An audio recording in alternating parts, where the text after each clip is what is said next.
Hola, me da muchísimo gusto saludarte y compartir contigo esta clase. Tal vez me conoces de alguna entrevista, reportaje o video que has visto en YouTube y que de alguna manera te pusiste en contacto conmigo para tener esto en tus manos. Seguramente en algún momento sentiste curiosidad y eso provocó que pidieras esta clase. Pues te felicito, porque como siempre lo digo, cuando la curiosidad nos lleva a la acción, lo único que nos sigue es un tumulto de conocimientos.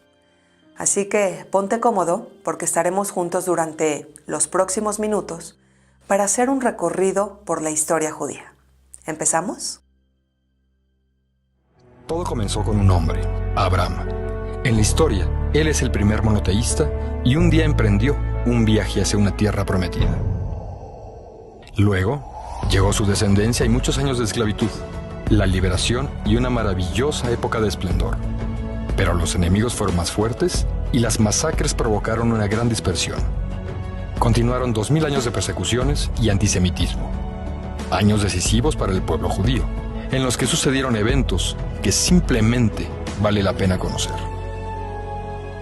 Más que un curso, este es un recorrido por nuestra historia, con la periodista y conferencista Nadia Kattan. No te lo pierdas. Primera pregunta.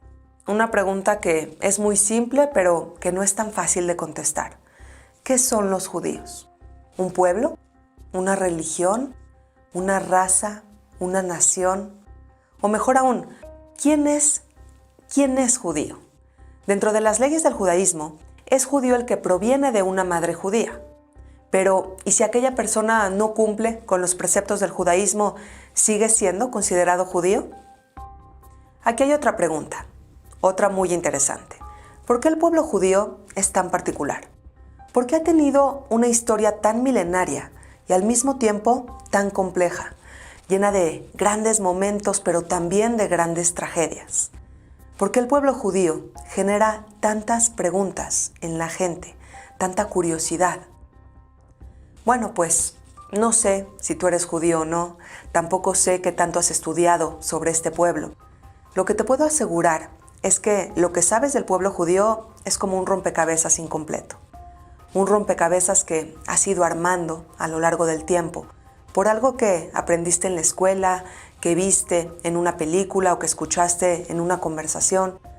Pero finalmente, eso es lo que tenemos, un rompecabezas incompleto, lleno de conocimientos desordenados y obviamente de preguntas sin resolver. Así que en esta clase vamos a dar un breve recorrido por la historia judía, con el objetivo de entender de una manera clara y concisa todo lo que ha vivido el pueblo judío, porque estarán de acuerdo conmigo con que las personas, así como las naciones, pues somos el resultado de lo que vivimos, y el pueblo judío no es la excepción.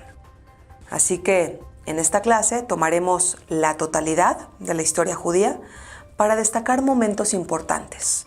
Nombraremos y hablaremos, por ejemplo, de 6 momentos que han marcado la historia judía. ¿Están de acuerdo?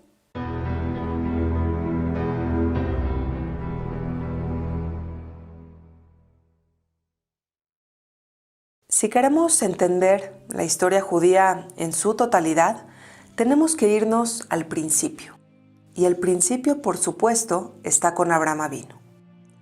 Narra la Biblia hebrea que hace 4000 años existió un hombre llamado Abraham. Su importancia es magna, porque él es considerado nada más y nada menos que el primer monoteísta de la historia de la humanidad. ¿Abraham en dónde nació? Bueno, ubicándonos en el tiempo, en el espacio, Abraham nació en Ur, en la entonces Mesopotamia. Pero por órdenes de Dios se dirigió a la tierra de Canaán. Canaán era una pequeña franja ubicada entre el mar Mediterráneo y el río Jordán, y se trataba de un sitio lejano, carente de cualquier bondad natural. Pero ahí, en esa árida tierra, el patriarca Abraham tuvo a su descendencia. Este pasaje de la historia está descrito en Génesis, el primer libro de la Biblia hebrea.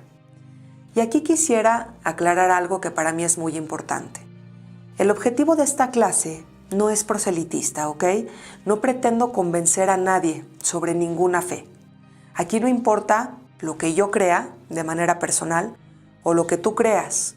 Lo que quiero que aprendamos es lo que narra la Biblia, muy independiente a que si nosotros creemos o no creemos en ella. ¿De acuerdo? Ok. Una vez dicho eso, continuamos entonces. Abraham Avinu se le llamó el hebreo. Esta palabra proviene de la palabra el que cruzó, porque Abraham tuvo que cruzar el río Éufrates para dirigirse de Ur a Canaán, territorio que hoy conocemos como Israel. Pues continuando con su línea genealógica, Abraham engendró con Sara a Isaac, o en hebreo se dice Itzhak, quien engendró con Rebeca a Jacob, que en español se dice Jacobo, quien engendró con 4 mujeres distintas a 12 hijos. Estos hijos son los que encabezaron las 12 tribus de Israel. Sé que decir que Jacob tuvo 12 hijos con 4 mujeres distintas, pues hoy nos puede sonar muy escandaloso, pero entendamos que en ese tiempo era algo bastante común. Bueno, pues aquí tenemos la imagen de lo que va mostrando el linaje familiar de Abraham, y para ese tiempo esa descendencia ya no son conocidos como hebreos, sino más bien como israelitas. Esto debido a que el nombre de Jacob había sido modificado a Israel. Este es un hecho importantísimo en la historia judía, el momento en el que Abraham emigra a Canaán y se establecieron ahí, pues, los primeros hebreos de la historia.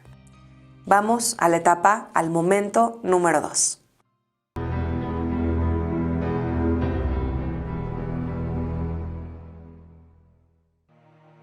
Bueno, pues aquí comienza una etapa turbulenta, ya que el pueblo israelita emigró a Egipto por motivos de sequía. Comentábamos hace rato de la árida tierra que hay en esta región, donde hay mucha falta de agua potable, además de un clima desértico que dificulta cualquier tipo de agricultura. En fin, los hebreos emigraron a Egipto en busca de un mejor futuro, hasta que el imperio egipcio los esclavizó.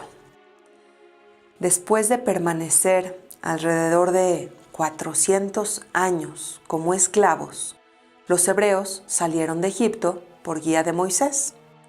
Esto aproximadamente en el año 1250 antes de la era cristiana. Y posterior a ello, el pueblo israelita pasó 40 años en el desierto, en donde recibieron la Torá y los valiosísimos 10 mandamientos. ¿Por qué digo valiosísimos 10 mandamientos? Ok, aquí me gustaría hacer esta aclaración. Independiente al carácter divino o al carácter humano que cada persona le atribuya a los 10 mandamientos, este es un código de leyes. Un código de leyes que fue un legado que propuso valores morales muy necesarios y en consecuencia esto provocó un invaluable orden social. Esto de obedecer, no matar, no robar, respetarás al padre y a la madre, viene a darle al pueblo judío un instructivo de vida, un instructivo de conducta que los va a acompañar en los siguientes milenios. Una vez dicho eso, la pregunta es, ¿cómo guardar un objeto tan preciado? Bueno, pues para guardar este legado obtenido en el monte Sinai, los hebreos o israelitas, como queramos llamarlos, nos estamos refiriendo al mismo pueblo, construyeron un arca que se llamó el Arca de la Alianza. Para ella construyeron un tabernáculo, como el que podemos ver en esta imagen, que era una especie de campamento para que se asegure el resguardo de este objeto tan sagrado. Así que, en conclusión, la entrega de la Torá en el monte Sinai es sin duda otro momento trascendental en la historia judía. Vamos al momento número 3.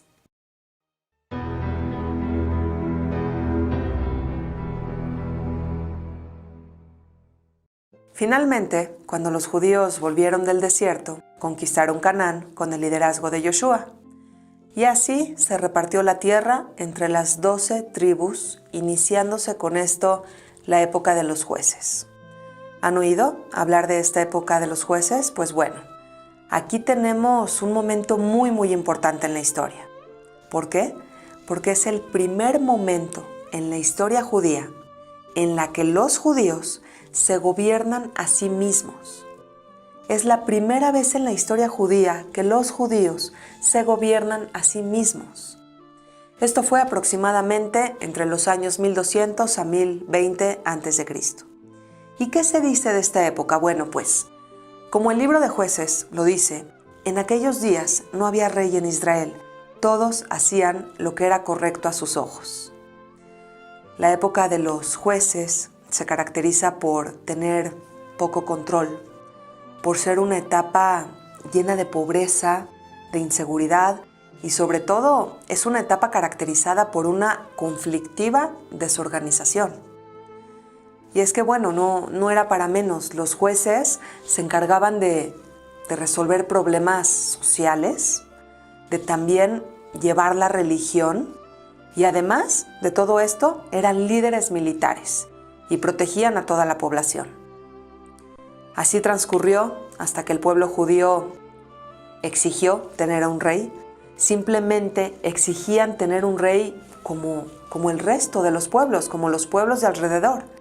Entonces al profeta Samuel no le quedó otra opción que ungir a Saúl como el primer rey de Israel.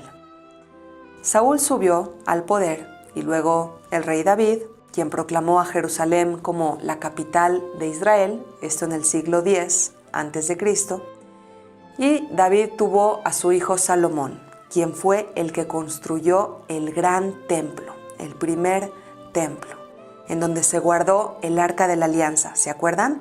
La que el pueblo judío recibió en el monte Sinai. Pues bueno, esta época es una época de esplendor. Se dice que de Salomón era un rey muy sabio. Hasta hoy en día existe el término decisión salomónica. ¿La has escuchado? Y esta es entonces una época de gloria, de esplendor, pero ese esplendor se terminó. Pero, ¿qué tenemos hoy de aquella época de esplendor? ¿Podemos ubicar a las 10 tribus perdidas de Israel? ¿Cuál es la diferencia entre judíos, hebreos o israelitas? Y una pregunta sumamente interesante. De todo lo que existió en el reino de Israel, ¿qué ha llegado a nuestros días? ¿Qué tuvo de especial el rey David o el rey Salomón? ¿Por qué los recordamos hasta el día de hoy? Y sobre todo, ¿qué fue lo que terminó con esta época de esplendor?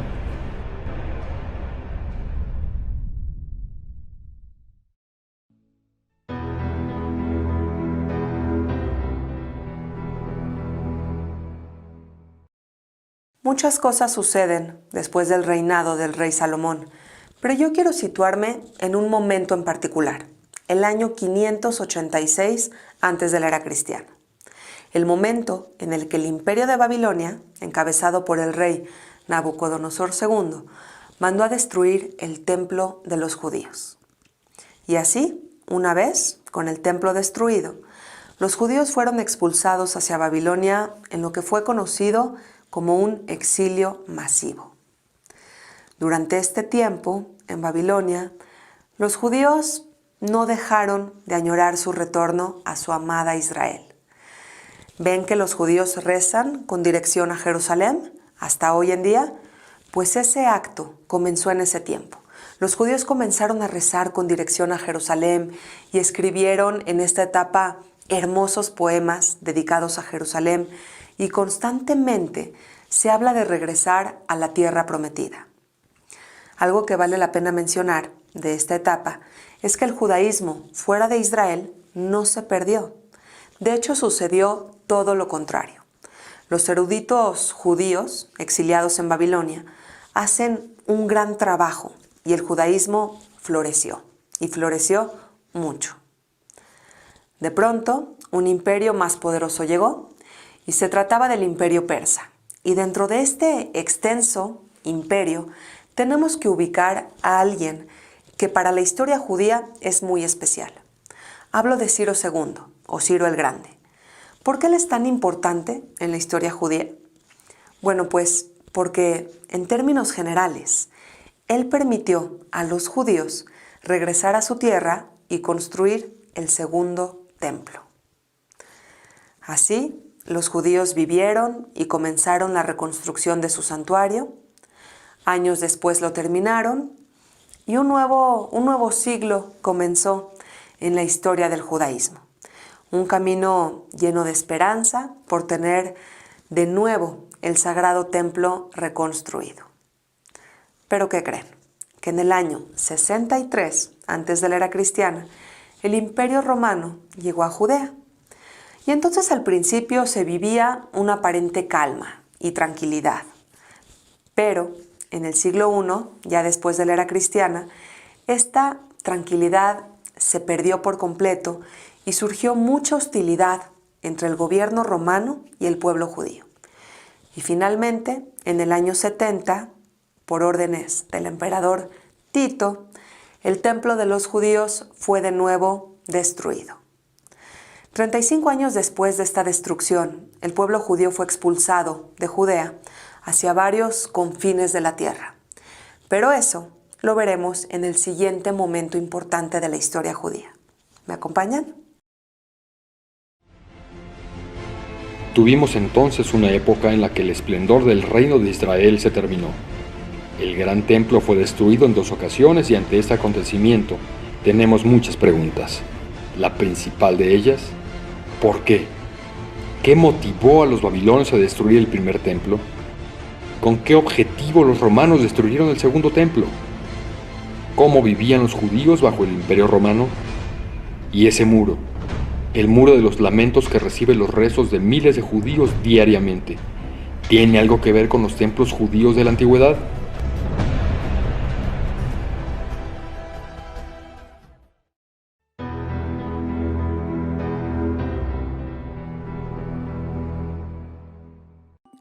Como lo dijimos en el bloque anterior, después de la destrucción del segundo templo, los judíos emigraron a cada rincón del entonces mundo conocido.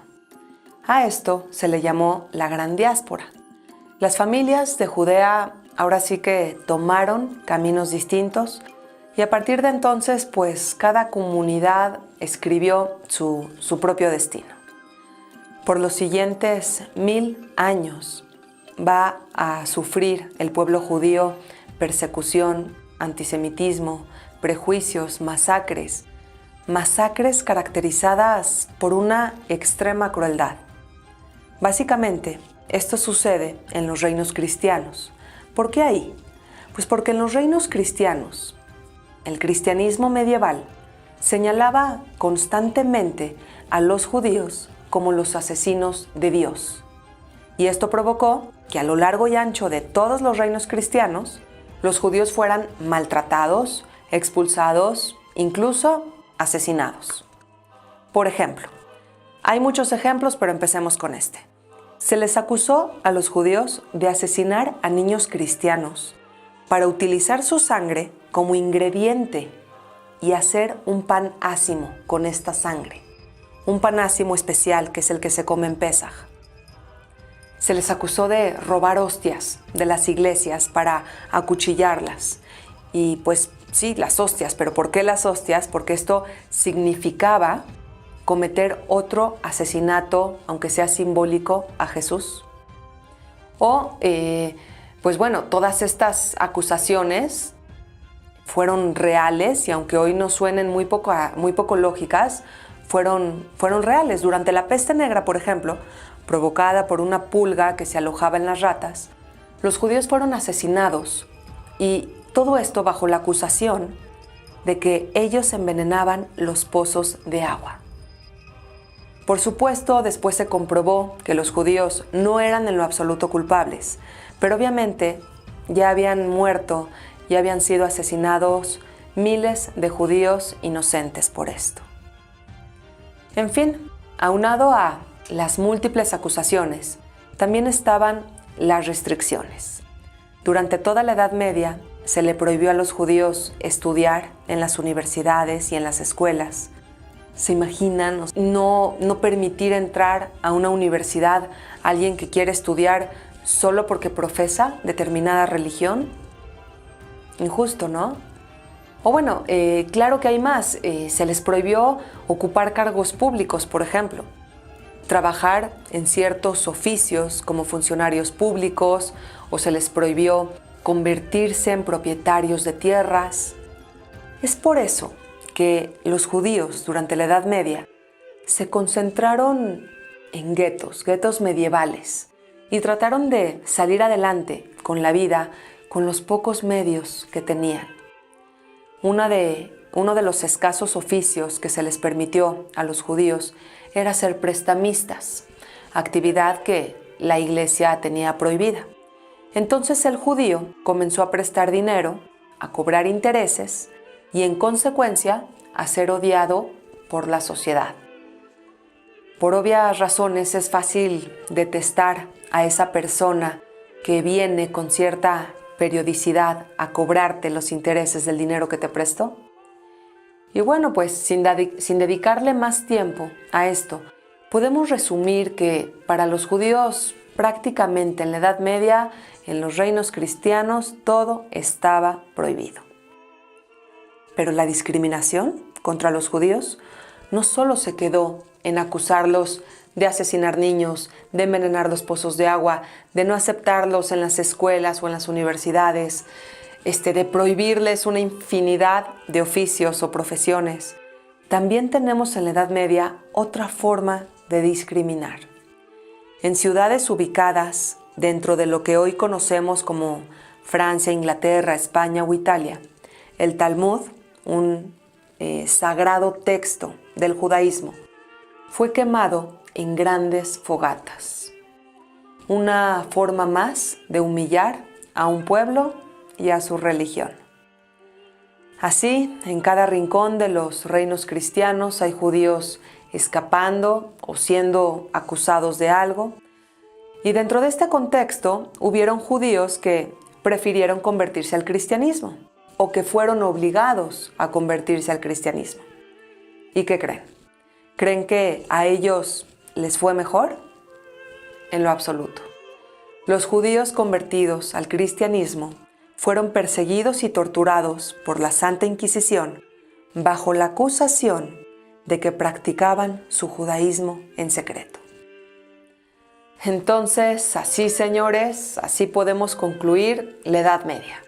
Mientras que los judíos en tierras musulmanas vivían en paz y prosperaban, en los reinos cristianos eran continuamente acusados, perseguidos y asesinados.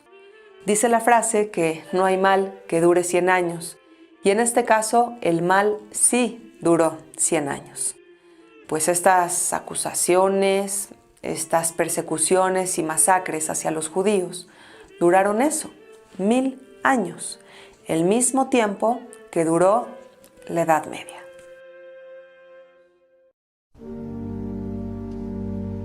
¿Por qué tantas acusaciones, tantas agresiones y tanta violencia? ¿Cómo se sobrepuso el pueblo judío a tantas expulsiones? ¿Fueron los judíos asesinados en las cruzadas? ¿Y qué hay de ellos en la Inquisición? Y uno de los temas que más generan interés: ¿cómo vivían los judíos en los reinos cristianos y cómo vivían en las tierras musulmanas?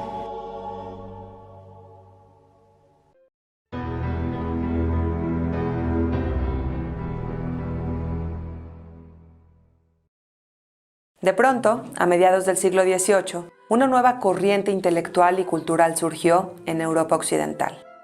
Eran nuevas ideas que proponían libertad, que proponían un mayor papel del razonamiento y sobre todo la búsqueda de una mayor igualdad social.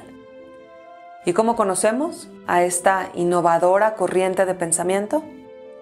Pues la conocemos como Ilustración. Y con el paso de los años, esta corriente pues provocó grandes movimientos sociales. Movimientos que fueron tan importantes que terminaron en una histórica revolución. En Francia, la población estaba harta de la pobreza porque mientras la mayoría de la gente se moría de hambre, las clases altas pues pasaban sus días entre banquetes y lujos completamente innecesarios. Había un gran descontento social y además de ello comenzaron a abundar los debates políticos. Así que la tensión aumentó y en 1789 estalló la Revolución Francesa. A partir de entonces, 3 nuevos pilares dirigirían a la sociedad y estos pilares van a ser la igualdad, la libertad, la fraternidad. Sin embargo, porque siempre hay un sin embargo, ante aquel histórico cambio social, una nueva pregunta surgió. ¿Deberían los judíos ser considerados como iguales? ¿Deberían los judíos ser considerados ciudadanos como el resto de la sociedad, con los mismos derechos y obligaciones? Hagan conciencia de esta pregunta y escúchenla muy bien. Con la llegada de la modernidad, ¿se terminó el antisemitismo? ¿Se terminó el ancestral odio a los judíos? Pues con esta pregunta, señores, termino la clase de hoy. Obviamente, en la historia judía hay mucho más que aprender y por eso me presento contigo una vez más. Yo soy Nadia Catán y me dedico a dar cursos en línea. Imparto 3 cursos distintos, uno sobre historia del antisemitismo, otro curso sobre el Holocausto y el tercero sobre la historia de Israel. Mi objetivo es que tú comprendas la historia judía en su totalidad y resuelvas esas preguntas que tienes y que has tenido durante mucho tiempo, y sobre todo que ordenes todos los acontecimientos importantes para que te vuelvas un experto en el tema. Si estás interesado en inscribirte a uno de estos cursos, necesito que me mandes un mensaje de WhatsApp a este número que ves aquí. Pongo también el mail, pero prefiero, si es posible, que me mandes un mensaje de WhatsApp para que podamos tener una comunicación más rápida y más directa. Aviso, no es teléfono, así que no llamen por teléfono, es solo un número de WhatsApp. ¿Está bien? Bueno, pues, dando un poquito de información en el tema, hablemos de lo siguiente. ¿Por qué no les doy la información del día y del horario de los cursos? ¿Por qué no se las doy toda esa información de una vez aquí? Pues porque los días y los horarios van cambiando y yo te tengo que dar la información pues según en el momento en el que tú me busques. ¿Está bien? Lo que te puedo adelantar es que estos cursos tienen un precio bastante accesible. Aquí te comparto el precio de estos cursos. Esto es por mes. Y bueno, por cierto, los cursos, muy importante, se imparten por la plataforma Zoom. Una plataforma muy fácil de utilizar.